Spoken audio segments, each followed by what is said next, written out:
রাজস্থানের তপ্ত মরুভূমির মাঝে এমন একটি গ্রাম আছে যেখানে গত 200 বছর ধরে কোনো মানুষ বাস করতে পারেনি।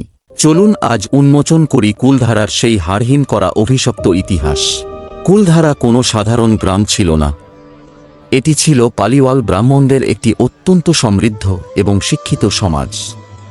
কিন্তু এই সুখের ওপর নজর পড়েছিল জৈসলমীরের তৎকালীন ক্রূর মন্ত্রী সালিম সিংয়ের।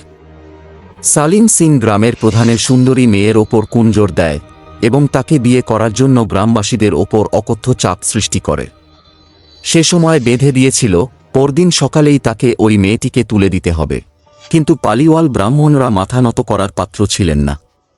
সেই রাতে গ্রাম প্রধান এক জরুরি সভা ডাকেন।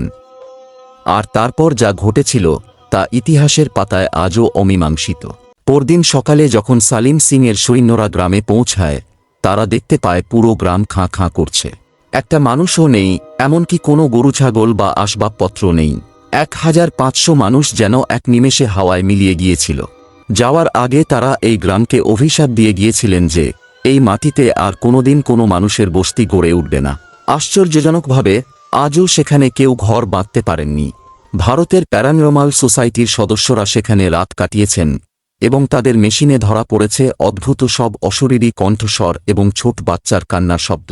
আজও কুলধারার প্রতিটি ভাঙা পাথর যেন সেই পালিওয়াল ব্রাহ্মণদের আর্তনাদ বহন করছে। আপনার কি মনে হয়?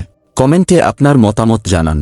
ভিডিওটি ভালো লাগলে লাইক করুন আর এমন সব রহস্যময় ভিডিও দেখতে সাবস্ক্রাইব করুন ফ্যাক্টস মিস্ট্রি বাংলাকে।